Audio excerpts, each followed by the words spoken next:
Welcome back to the Business Simple podcast. It's your host, James here. We are shooting an episode of the My Thoughts series.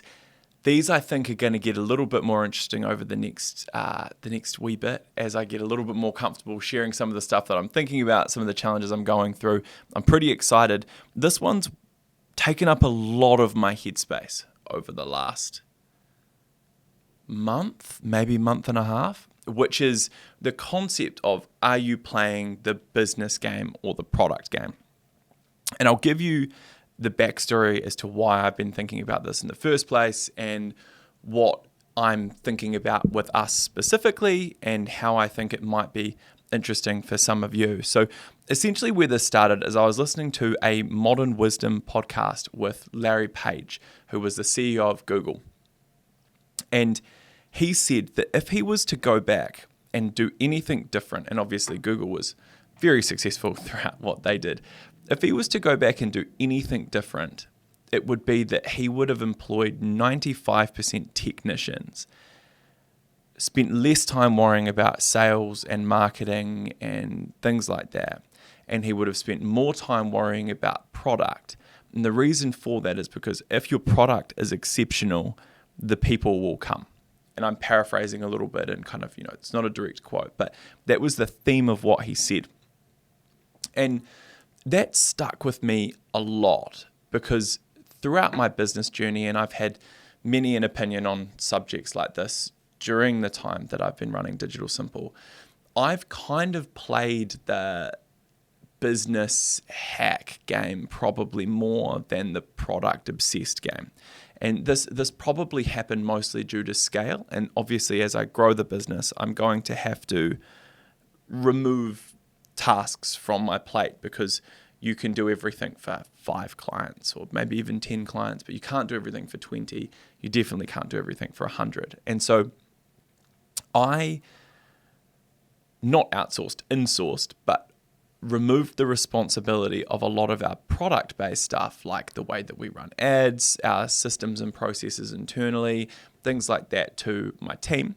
And I spent a lot of my time in sales. And then once I removed sales from my plate, I spent a lot of my time in more customer service sort of styled roles, strategic stuff, but not really the delivery piece, not on our systems and our processes and the way that we worked.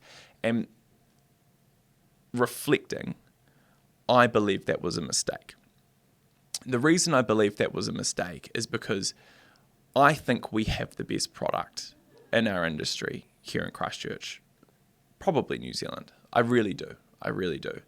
But I think our product is 30% as good as it could be if I'd spent the same amount of time that I'd spent hacking sales or hacking a customer service system or, marketing our business or things like that. If I'd spent that same amount of time on the way we generate leads for our clients or how we increase the quality of leads without negatively affecting the quantity, or how we put more creatives out and less time at a higher quality, or how my ads team and my design team deal together, or who's responsible, like the list of things that I could have been focusing on instead is essentially endless. And I believe that if I'd spent the same amount of time that I've spent on our sales and marketing and systems like customer service and things like that, we would have a product so good that we would have a queue outside our front door right now of people that wanted to work with us. And if we had that, the sales and the marketing and all those things don't really matter anymore.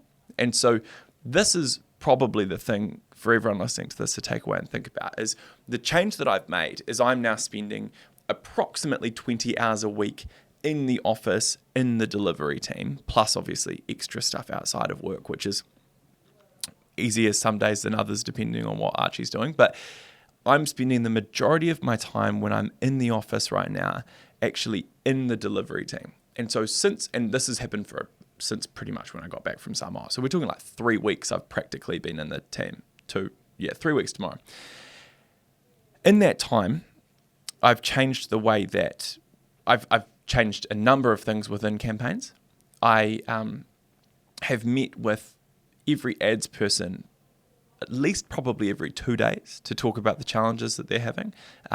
In depth, I've gone through every single client every single week, all outcomes, all results, and I've been involved in a discussion as to how we can improve those outcomes and results. I've caught little mistakes.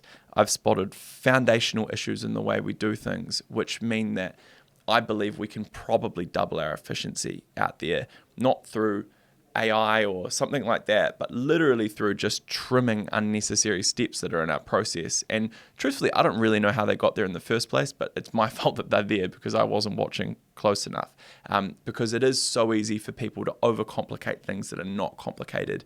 And a lot of, I think, these problems have happened in a pursuit of having a good product, but not an ability to see things from the top looking down. So we've got these changes happening, like how we produce ad images and how we leverage templates and some online platforms that make it easier to replace the information in these templates, meaning that, instead of doing 3 creatives per campaign, we can do 10.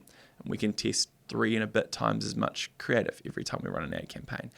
And those 10 creatives can be produced same day as when they're required, rather than a day or 2 later, and take less staff time, and you can get triple the outcome. And so you go, wow, it's a really big change. Or where does the responsibility lie of the ad performance, which is not something we'd ever really thought about. And so we've got a client service person, a designer, an ads person, me and Alan probably sitting in more of a strategic spot. We've got operations involved. Which one of those people is responsible for the ad performance? And that wasn't really clearly defined before. So then how is it possible to manage that process and make sure that everyone's doing the things they're supposed to be doing? You can't.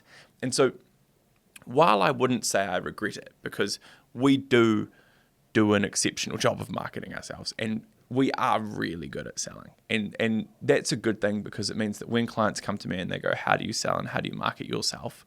I don't have to lie. I can tell them exactly how we do it, and they go, oh, that's pretty impressive. But I will, moving forwards, now that I believe I have a deep understanding of how to do that properly, I will, moving forwards, be focusing a lot more on being a product-centric company that creates outcomes that are so stupidly good. I want a queue formed out my front door there. I want to be in a position where we're so busy and we have so many people that want to come and work with us that we can't actually take them all on. So that is the end of, I guess, my thoughts around this. I would recommend the podcast I listened to initially with Larry Page on Modern Wisdom. It was really cool. It was really cool, but that was my biggest takeaway. And moving from that, I have really been thinking a lot about whether product or sales and marketing and systems and business hacking, if you will, is more important. And I genuinely believe it's most likely product. So that's my current thoughts. I'll keep you guys updated as I continue to learn and trial things practically and see what the outcomes of those are. Thank you for listening. There's going to be a few more of these My Thoughts episodes sprinkled in through what we're doing. So I hope you enjoyed this one. Obviously, there's plenty of guest episodes that'll be loaded in as well. I'll see you on the next one.